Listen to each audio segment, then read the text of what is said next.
नमस्कार मित्रों, TV 20 news की तरफ से आप सभी लोगों को सादर नमस्कार। आप देख रहे हैं टीवी 20 न्यूज़। बने रहिए हमारे साथ। निष्पक्ष मतदान करें, चुनावी माहौल चल रहा है, अपना ख्याल रखें। इस खबर के प्रायोजक हैं Purvanchal machinery agencies, Verma tower, Narauli, Tanishq के शोरूम के नीचे आजमगढ़, जिसके प्रोपराइटर हैं अशोक कुमार वर्मा और मोबाइल नंबर है 9415207728। यहाँ आपको मिलेगा प्लाईवुड, शटरिंग प्लाई, सनमाइका, दरवाजा, डोर स्क्रीन, हार्डवेयर, जिन सेट और मशीनरी पार्ट्स। तो देर फिर किस बात की, एक बार सेवा का मौका अवश्य दें।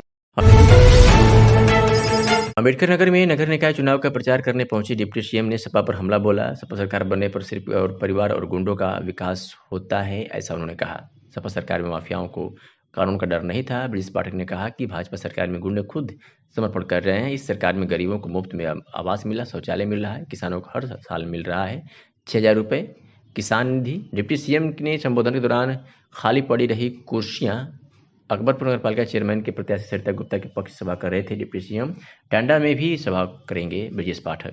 सरकार में गुंडे थे, आतंक था। तुमने पिछले अपने शासनकाल में क्या किया है बताओ। उनके पास कहने के लिए एक लाइन नहीं है। केवल अपनी फैमिली को बढ़ाने का काम करते हैं। जब सरकार में आते हैं अपनी प्रॉपर्टी बनाने का काम करते हैं, जबकि भारतीय जनता पार्टी सर्व समाज को साथ लेकर के चलती है। सबका साथ, सबका विकास, सबका विश्वास। हमने अल्पसंख्यक सभी उनके नेता थे। जब बच्चियों महिलाओं के खिलाफ कोई अपराध होता था, कह देते थे छोटी मोटी गलती हो जाती है। समाजवादी पार्टी ने हमेशा महिलाओं के प्रति जो दुराग्रह की भावना रखी है, आज हम कह सकते हैं मोदी जी की सरकार में, योगी जी की सरकार में हमारी माताएं बहनें 100% सुरक्षित है। अमेरिका में भारतीय जनता पार्टी जीतेगी तो सरकार जी यहाँ के माननीय जनप्रतिनिधिगण लड़के के और पैसा लाने का काम लखनऊ से करेंगे, दिल्ली से करेंगे। अम्बेडकर नगर ऐतिहासिक नगर है, अकबरपुर ऐतिहासिक नगर है। इसको सजाने संवारने का काम अभी बहुत कुछ बाकी है। इसलिए हम आज आपसे अपील करने के आजमगढ़ के अतरौलिया से खबर है, जहां आजमगढ़ जिले के अरौला विकासखंड अंतर्गत शमशाबाद ग्राम सभा में ग्रामीणों को घायल अवस्था में पड़ा हुआ मोर दिखाई दिया, जिसकी सूचना ग्रामीणों ने 112 नंबर पर दिया। मौके पर 112 नंबर पुलिस पहुंचकर मोर को अरौला थाने पर लाई और मोर के घायल होने की सूचना वन विभाग के कर्मचारियों को दिया। मौके पर वन विभाग के एरिया इंचार्ज अपनी टीम के साथ पहुंचे। अरौला पुलिस ने वन विभाग की टीम को राष्ट्रीय पक्षी मोर सुपुर्द किया।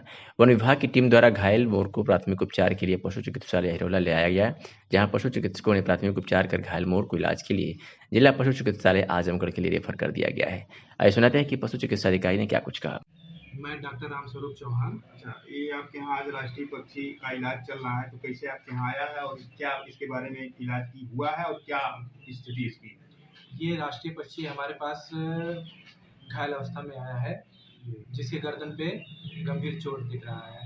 वो गर्दन उठा नहीं पा रहा है, जिसका हमने प्रारंभिक ट्रीटमेंट कर दिया है अपनी तरफ से। और इसका बेटर ट्रीटमेंट के लिए हम इसे पॉलीक्लिनिक सिधारी पर रेफर कर रहे हैं। फिलहाल स्थिति उसकी क्या दिखने से लग रही है? फिलहाल जैसे हमने ट्रीटमेंट किया, उसकी स्थिति में सुधार होना चाहिए। बट जब आप पॉलीक्लिनिक पे जाएंगे, वहाँ के डॉक्टर से दिखाएंगे तो उनका कुछ और बेटर ट्रीटमेंट हो सकता है। यहाँ से सुविधाएं वहाँ ज़्यादा होंगी तो इलाज। आजमगढ़ के सगड़ी तहसील क्षेत्र के विभिन्न अति संवेदनशील और संवेदनशील बूथों का जिलाधिकारी विशाल भारद्वाज एवं पुलिस अधीक्षक अनुराग आर्य द्वारा निरीक्षण किया गया और अधिकारियों को आवश्यक दिशा निर्देश दिए गए। इस दौरान दोनों अधिकारियों द्वारा संयुक्त रूप से बिदरियागंज एवं जैनपुर के कई संवेदनशील और अति संवेदनशील बूथों का निरीक्षण किया गया और तहसील पर बनी मतगणना स्थल का निरीक्षण कर जिलाधिकारी सगड़ी राज्यवर्धन सिंह एवं अन्य को आवश्यक निर्देश दिए गए। निरीक्षण के दौरान उन्होंने बताया कि जनपद में होने वाले निकाय चुनाव को लेकर पार्टी रवानगी, पार्टी की वापसी एवं मतगणना स्थल सहित अति संवेदनशील और संवेदनशील बूथों आदि का निरीक्षण किया गया एवं चुनाव को निर्विघ्न रूप से संपन्न कराने के लिए प्रशासन पूरी तरह से तैयार है और अति संवेदनशील और संवेदनशील बूथों पर प्रशासन की पूरी तरह से नजर रहेगी। यहाँ कोई भी अराजक तत्व और चुनाव को प्रभावित करने वाले लोगों पर कठोर कार्रवाई की जाएगी। इस दौरान उन्होंने उच्चाधिकारी सगड़े को कई आवश्यक निर्देश देते हुए चुनाव को निर्विघ्न रूप से संपन्न कराने और मतगणना में निष्पक्ष रूप से मतगणना कराने के आवश्यक निर्देश दिए। जिनपुर के प्राथमिक विद्यालयों पर बने बूथों का भी निरीक्षण किया।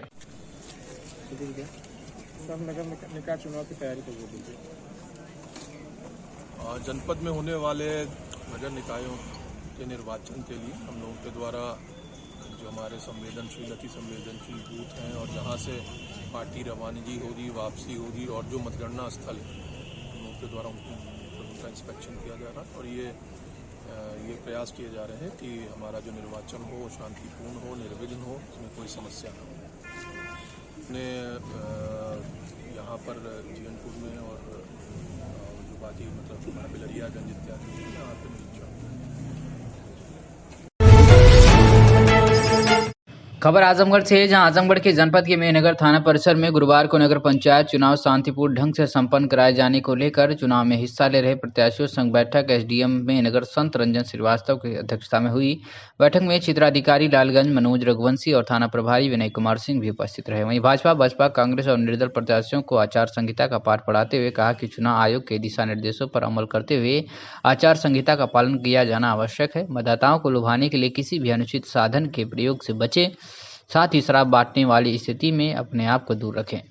यदि किसी व्यक्ति द्वारा प्रत्याशी द्वारा ऐसी स्थिति उत्पन्न की जाती है तो उसके खिलाफ आवश्यक कार्रवाई की जाएगी। बैठक के बाद एसडीएम और क्षेत्राधिकारी लालगंज ने तहसील में बने स्ट्रांग रूम और मतगणना स्थल का जायजा लिया और कर्मचारियों को इसके बाबत आवश्यक दिशा निर्देश भी दिए। चुनाव को निष्पक्ष और शांतिपूर्ण तरीके से संपन्न कराने को लेकर प्रत्याशियों से सहयोग की अपील भी की। थाना प्रभारी विनय कुमार सिंह को निर्देशित किया कि कस्बे के चक्रमण करते हुए प्रचार पर पैनी नजर रखते हुए अराजक तत्वों को चिन्हित करते हुए उनके खिलाफ आवश्यक कार्रवाई करें। बैठक में भाजपा की प्रत्याशी गुलीचा देवी के पति राम लखन पासवान, बसपा की सुनीता गौतम के पति भरत, कांग्रेस के सुशीला के पति राम दुलारे और निर्दल प्रत्याशी कौशल्या के पति राम बदन कनौजिया भी उपस्थित रहे। वहीं 9 मई 2023 को प्रशासन की अनुमति के साथ समयबद्ध तरीके से सभी प्रत्याशी बारी बारी निर्धारित संख्या में रैली निकाल सकेंगे। वहीं बैठक को क्षेत्राधिकारी लालगंज मनोज रघुवंशी ने भी संबोधित किया। स्थानीय निकाय चुनाव राजनीतिक पार्टियों के लिए अस्तित्व के साथ तस्सीन होने व नाक की लड़ाई में तब्दील हो चुकी है। नगर पंचायत महाराजगंज में अध्यक्ष पद की लड़ाई अब साफ तौर पर राजनीतिक पार्टियों में सिमटती नजर आ रही है। बता दें कि जहां महाराजगंज नगर पंचायत के अध्यक्ष पद के लिए सपा, भाजपा व बसपा ने अपने प्रत्याशी चुनावी मैदान में उतारे हैं, तो वहीं सपा और भाजपा से टिकट कटने पर भागी हुए निवर्तमान अध्यक्ष व भाजपा कार्यकर्ता ने निर्दलीय प्रत्याशी के रूप में जनता की अदालत में अपने भाग्य का फैसला सौंपकर समर्थन जुटाने में लगे हैं, जबकि बसपा अपने कोर वोटरों को साधने में लगी है और एक अन्य निर्दलीय प्रत्याशी अपनी व्यक्तिगत छवि को भुनाने में लगा है। इस चुनावी समर में सूत्रों के हवाले से आई जानकारी के मुताबिक महाराजगंज की जनता इस चुनाव को पार्टीगत रूप से कसौटी पर कसना चाहती है और निर्दलियों से संबंधों का मोह हटाते हुए पहले पार्टी फिर विकास के मुद्दे को कसौटी पर कसती नजर आ रही है। ऐसे में जनता सत्तारूढ़ दल पर विश्वास करती दिख रही है, परंतु महाराजगंज की कुर्सी पर विगत 2 बार से लगातार सपा का कब्जा रहा है, जिसके कारण जनता सत्तारूढ़ भाजपा के सहारे नगर पंचायत में विकास की परिकल्पना के साथ ट्रिपल इंजन की सरकार बनाने की तरफ देख रही है।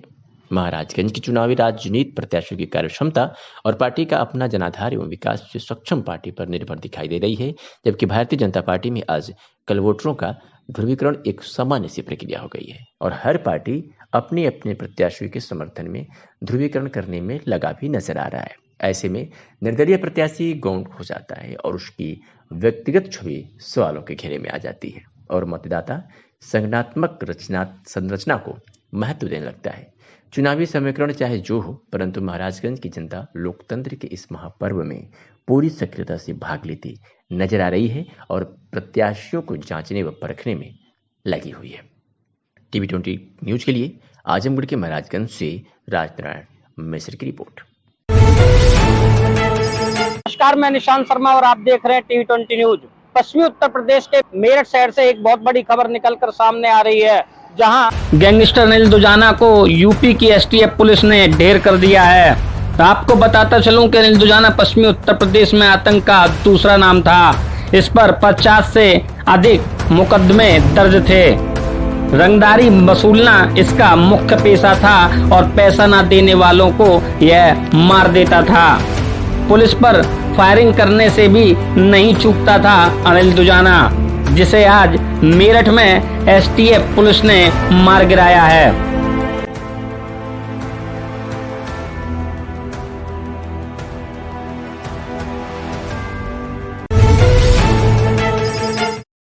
आजमगढ़ के सांसद दिनेश लाल यादव निरहुआ का भव्य रोड शो कल बता दें कल 5 मई दिन शुक्रवार समय दिन में 11:30 बजे अतरौलिया नगर पंचायत में आजमगढ़ के सांसद भोजपुरी सिने स्टार दिनेश लाल यादव निरहुआ का आगमन होगा। निकाय चुनाव में भाजपा प्रत्याशी धर्मेंद्र निषाद के पक्ष में रोड शो के माध्यम से नगर की जनता से वोट की अपील करेंगे।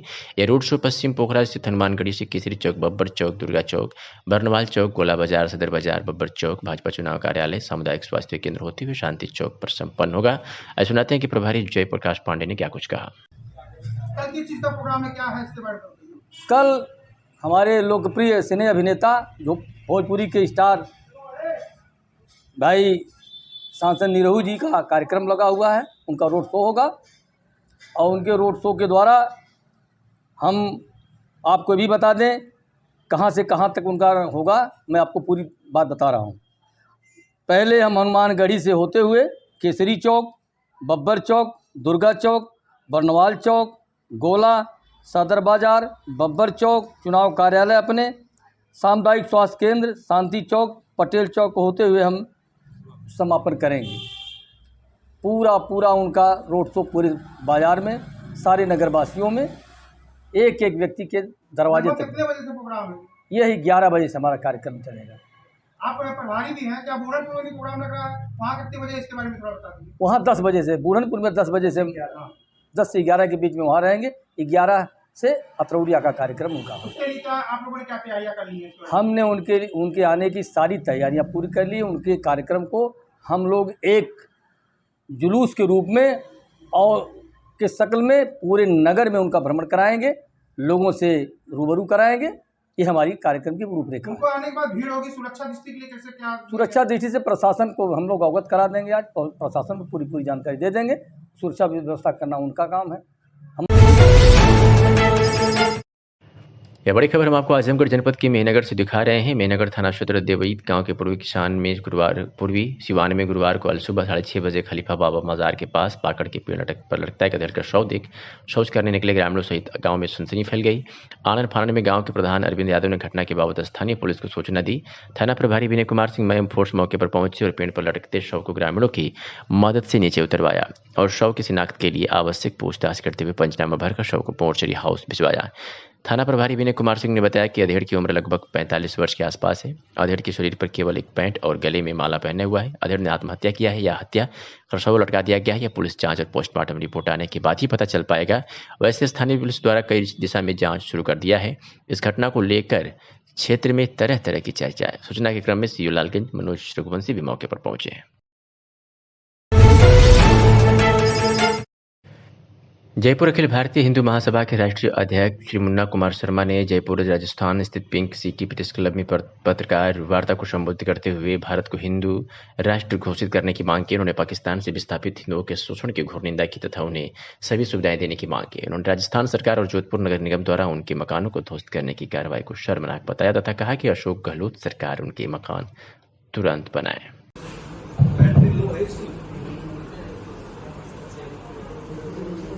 सभी सम्मानित पत्रकार बंधुओं, आज जयपुर के इस प्रतिष्ठित प्रेस क्लब में श्री विजय कौशिक जी द्वारा प्रेस वार्ता का आयोजन किया गया और इन्होंने आपको बताया कि किस प्रकार से पाकिस्तान से विस्थापित होकर भारत में आए हुए हिंदुओं के साथ किस प्रकार से दुर्दशा उनकी हो रही है और यहाँ की जो सरकारें हैं वो किस प्रकार से उनके साथ व्यवहार कर रही है। और अभी तो यहाँ पर बहुत ही एक गलत व्यवहार उनके साथ किया गया कि जब वो यहाँ पर रह रहे हैं जोधपुर के पास, तो उनके मकानों को तोड़ दिया गया और उनको बेघर कर दिया गया। ये बहुत ही दुर्भाग्यपूर्ण है। इसकी हम लोग तीव्र निंदा करते हैं। सरकार उन सभी विस्थापितों को घर बनाकर दे, उनको फिर से विस्थापित स्थानों पर फिर से बसाए और उनको सभी सुविधाएं प्रदान करें।